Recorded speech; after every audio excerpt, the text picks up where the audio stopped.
ভয়। উজ্জ্বলে ভয় তার, ভয় মিটমিটেতে, ঝালে তার যত ভয় তত ভয় মিঠেতে। ভয় তার পশ্চিমে, ভয় তার পূর্বে, যেদিকে তাকায় ভয় সাথে সাথে ঘুরবে। ভয় তার আপনার বাড়িটার ইটেতে, ভয় তার অকারণে অপরের ভিটেতে। ভয় তার বাহিরে, ভয় তার অন্তরে, ভয় তার ভূত প্রেতে, ভয় তার মন্তরে। দিনের আলোতে ভয় সামনের দিঠেতে, রাতের আধারে ভয় আপনারই পিঠেতে।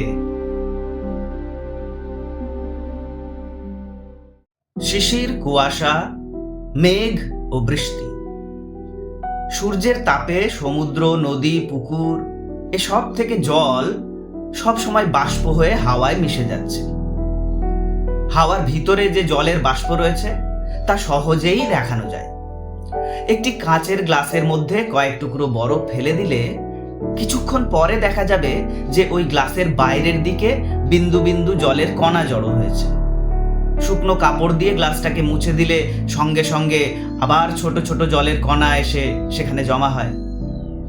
এসব জলের কণা এলো কোথা থেকে? ভিতরে বরফ থাকায় গ্লাসটা ধীরে ধীরে ঠান্ডা হয়। গ্লাসের চারদিক ঘিরে তার কাছাকাছি যে হাওয়া আছে, গ্লাসের গায়ে লেগে সেই হাওয়া তখন ঠান্ডা হতে থাকে। আস্তে আস্তে গ্লাসটা যখন একটা বিশেষ মাত্রায় ঠান্ডা হয়, তখন তার সংস্পর্শে এসে হাওয়ার জলীয় বাষ্প আর বাষ্প আকারে থাকতে পারে না, জমে জলের কণায় পরিণত হয়। এই জন্যই আইস ব্যাগে বরফ পুরে দিলে তার বাইরের দিকটা ভিজে ওঠে, মনে হয় যেন ব্যাগটার গায়ে ফুটো আছে, ভিতরের বরফ জল ওই ফুটো দিয়ে বাইরে বেরিয়ে এসেছে। ব্যাগে বরফ বা খুব ঠান্ডা জল না থাকলে তার বাইরে কিন্তু কোনো জল জমতে দেখা যায় না। এর থেকেই বোঝা যায় হাওয়ায় জলের বাষ্প মিশে আছে।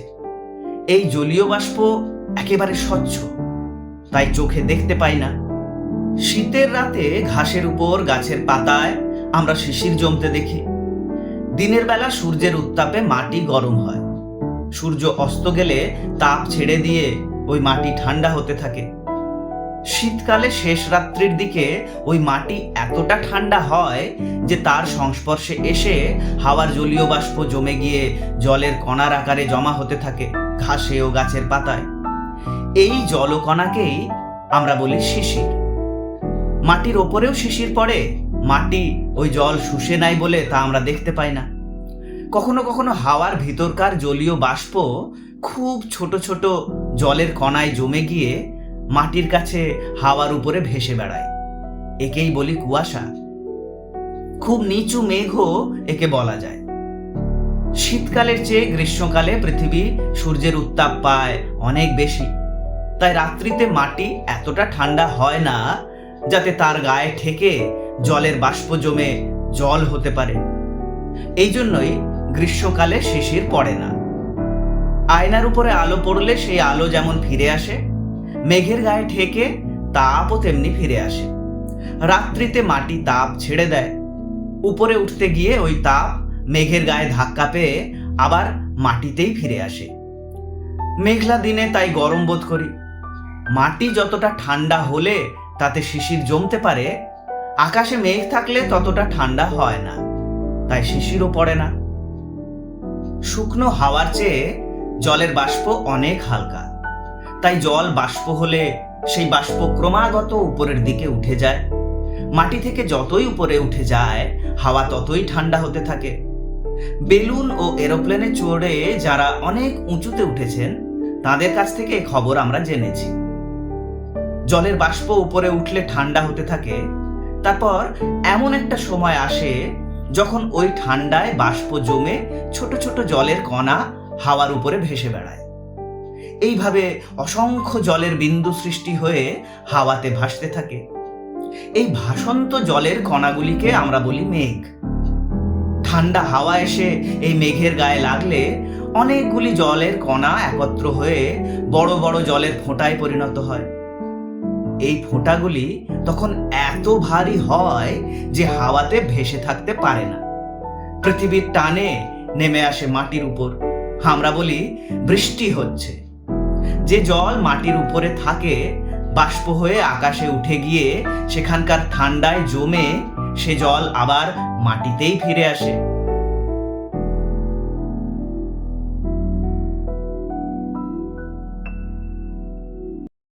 রবিবার, সোম, মঙ্গল, বুধ এরা সব আসে তাড়াতাড়ি। মস্ত হাওয়া গাড়ি এদের ঘরে আসে বুঝি। রবিবার সে কেন মাগো এমন দেরি করে? ধীরে ধীরে পৌঁছয় সে সকল বারের পরে। আকাশ পারে তার বাড়িটি দূর কি সবার চেয়ে? সে বুঝি মা তোমার মতো গরিব ঘরের মেয়ে? সোম, মঙ্গল, বুধের খেয়াল থাকবার জন্যেই বাড়ি ফেরার দিকে ওদের একটুও মন নেই। রবিবারকে কে যে এমন বিষম তাড়া করে, ঘন্টাগুলো বাজায় যেন আধ ঘন্টার পরে। আকাশ পারে বাড়িতে তার কাজ আছে সবচেয়ে, সে বুঝি মা তোমার মতো গরিব ঘরের মেয়ে?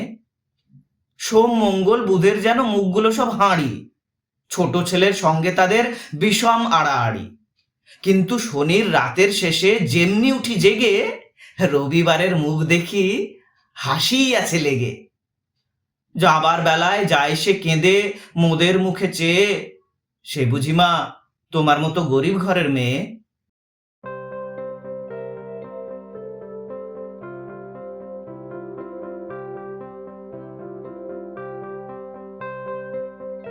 তেলে আর জলে। শেরশাহর আমলে জৌনপুর শহরে এক মস্ত নামজাদা কাজী ছিলেন। সেকালে কাজী ছিলেন বিচারক। জৌনপুরের এই কাজীর নাম ছিল শেখ জালালউদ্দিন। লোকে তাকে বলতো অমন কাজী নাকি হয় না। বাদশাহ, বেগম, বান্দা, বাঁদি কাজীর চোখে ছিল সকলে সমান।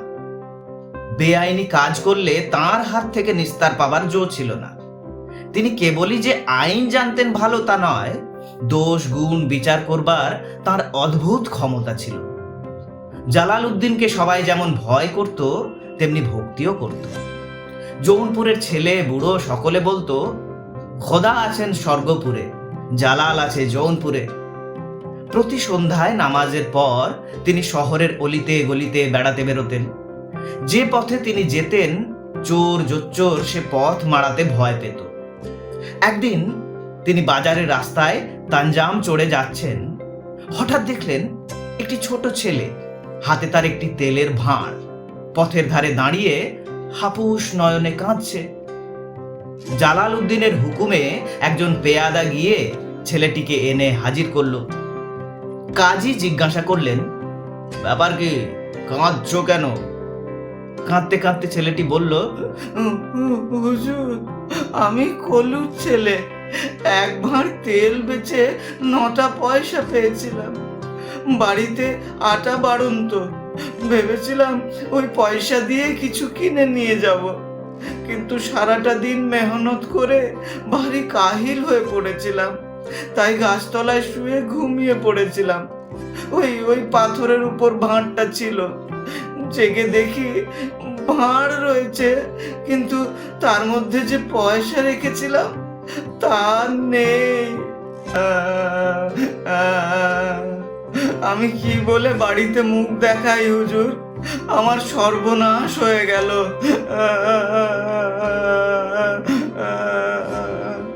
এই বলে বেচারি খুব কাঁদতে লাগলো।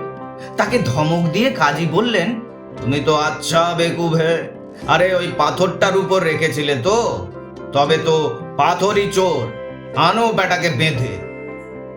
শহরময় খবর ছড়িয়ে গেল যে কাজী আদালতে একখণ্ড পাথরের বিচার হবে চুরির দায়ে। এমন মজার বিচার কেউ কখনো শোনেনি। আদালত খুলতে না খুলতে সারা জৌনপুর যেন ভেঙে পড়ল। কাজী তার কুর্সিতে বসেছেন, একদিকে তার কলুর ছেলে, অন্যদিকে সেই পাথর। সেপাই, পেয়াদা, উকিল, পেশকার লোকজনে আদালত সরগরম। কাজী দাড়িতে একবার আঙুল বুলিয়ে জিজ্ঞাসা করলেন, পাথর, সত্যি বলো, চুরি করেছো? পাথর নাকি আবার জবাব দিতে পারে। 3 বার জিজ্ঞাসা করার পর কাজী হুকুম দিলেন 20 বার কোড়া মেরে পাথরের ছাল চামড়া তুলে দিতে। শহরের লোকেরা ভাবলো, ভালো রে ভালো, এ এক মন্দ রগড় নয়। এ ওর মুখ চাবাচাবি করে আর ফিস ফিস করে বলে, এই কাজী সাহেবের মাথা খারাপ হলো নাকি? একদল বাজারের লোক ছিল সামনের সারিতে দাঁড়িয়ে, তারা আর হাসি চাপতে পারল না। আদালতে হাসাহাসি করা ভয়ানক বেয়াদবি, ইচ্ছে করলে এজন্যে কাজী দণ্ডও দিতে পারেন। জালালউদ্দিন রেগে উঠলেন। সামনের সারিতে দাঁড়িয়ে যে তিনজন হাসছিল, পেয়াদারা তাদের গ্রেফতার করে আনলো। কাজী বললেন যে বেয়াদবির জন্য তিনি ওই তিনজনকে 3 দিন কয়েদখানায় আটকে রাখবেন।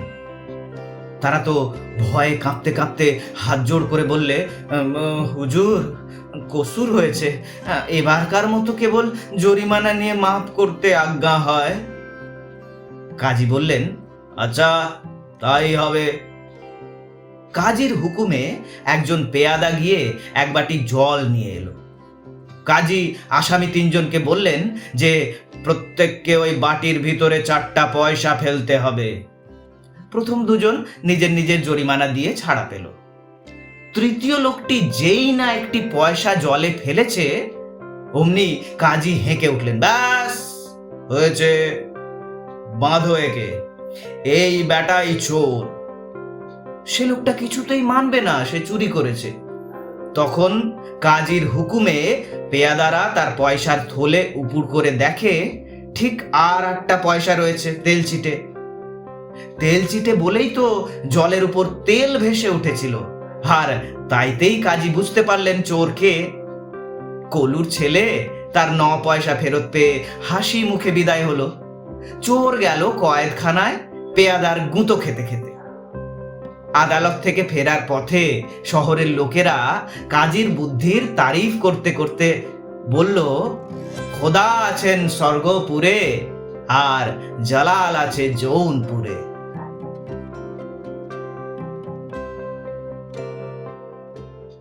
রাজা ও রানী। সেদিন এক যে ছিল রাজা, আমায় দিল সাজা। আমি এক যে ছিল রানী, তার কথা সব মানি। আমি ভোরের রাতে উঠে গিয়েছিলুম ছুটে বনের দেখতে ডালিম গাছে পিরভু কেমন নাচে। সেটা ডালে ছিলেম চড়ে, ভেঙেই গেল পড়ে। আমার সেদিন হলো মানা পেয়ারা পেরে আনা। আমার রথ দেখতে যাওয়া, চিঁড়ের পুলি খাওয়া। আমায় সাজার খবর পেয়ে দেখলো কেবল চেয়ে, কেবল বললে না তো কিছু মুখটি করে নিচু। সেদিন আপন ঘরে গিয়ে রইল আগল দিয়ে, কিংবা হলো না তার খাওয়া রথ দেখতে যাওয়া। সাজার নিল আমায় কোলে সময় সারা হলে। তার গলা ভাঙা ভাঙা, চোখ দুখানি রাঙা। জানো কে দিল সেই সাজা, কে ছিল সেই রাজা? আমি। কে ছিল সেই রানী? জানি জানি জানি।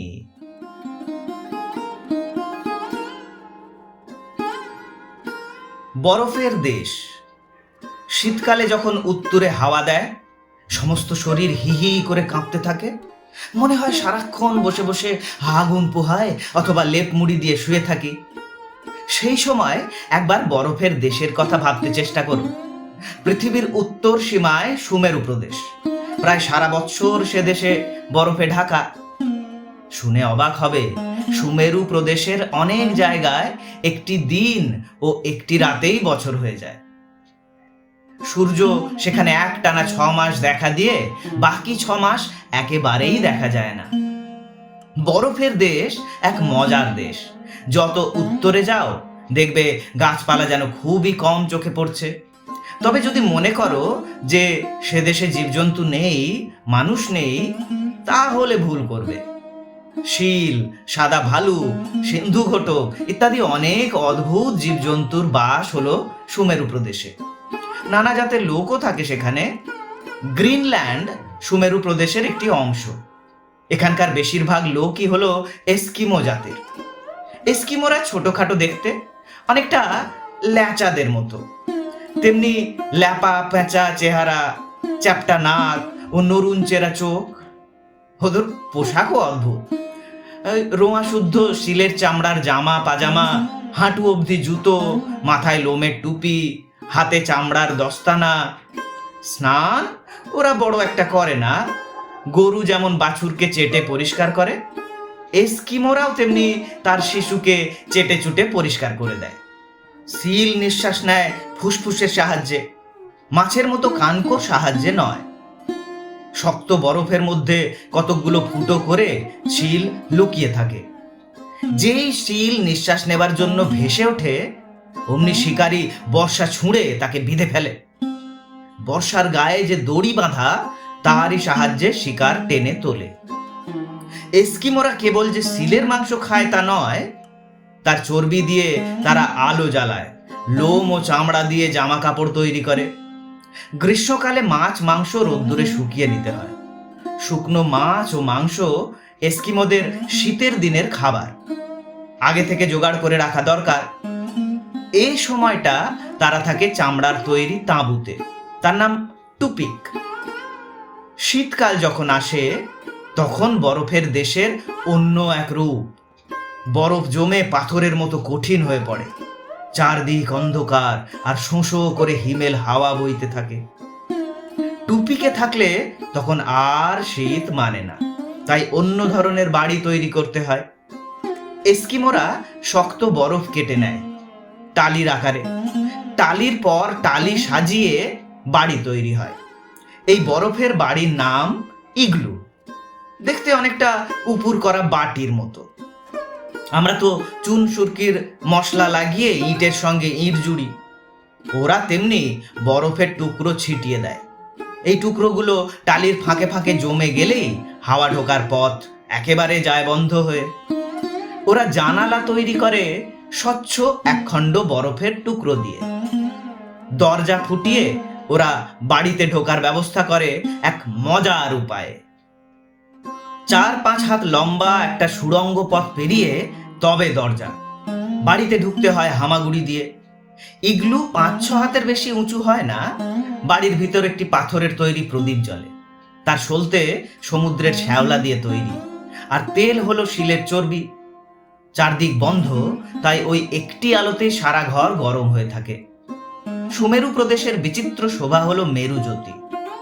এই জ্যোতি দেখা দেয় শীতকালে। যে 6 মাস সূর্যের দেখা পাওয়া যায় না, সেই সময় মেরু জ্যোতি বরফের দেশে সামান্য একটু আলো দেয়। প্রথমে দেখা দেয় একটু হলুদ রঙা রামধনু, তারপর এই আলোর নিচে একটি একটি করে লাল, নীল, সবুজ, বেগনি রঙের পাড় বসতে থাকে। বিচিত্র রঙের ছটা সারা আকাশে ছড়িয়ে পড়ে। কখনো অন্ধকার ঠেলে আলোর একটা বিরাট ঢেউ খেলে যায়, কখনো আবার পাতলা আলোর পর্দা নাচের ভঙ্গিতে দুলতে থাকে। হঠাৎ আলোর খেলা থেমে যায়, অন্ধকারে দেখা দেয় সরু একটা আলোর রেখা মাত্র। আবার তেমনি হঠাৎ সারা আকাশ আলোকিত হয়ে পড়ে এক অপরূপ দীপ্তিতে। মেরুজ্যোতির বিচিত্র আলোর নিচে এস্কিমোদের গ্রামকে দেখতে শ্বেত পাথরের তৈরি ঘুমন্ত মায়াপুরীর মতো। মনে হয় সূর্যের আলোর সোনার কাঠির ছোঁয়া লেগে সব যেন আবার জেগে উঠবে।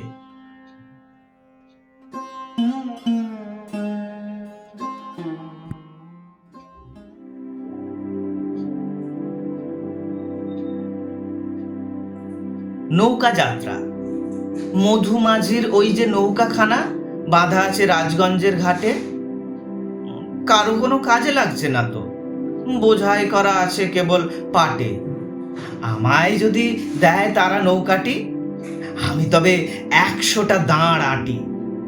পাল তুলে দিই 4টে, 5টা, 6টা, মিথ্যে ঘুরে বেড়াই না গো হাটে।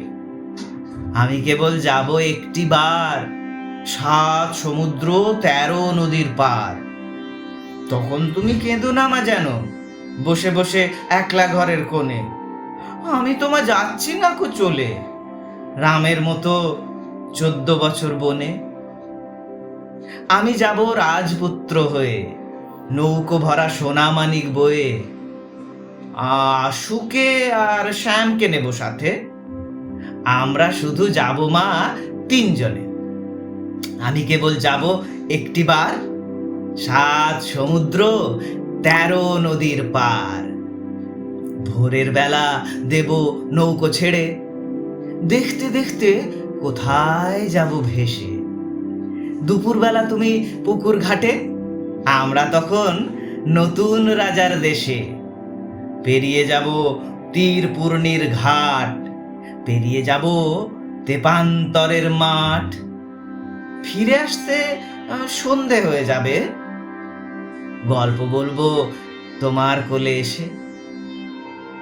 আমি কেবল যাব একটিবার, 7 সমুদ্র 13 নদীর পার।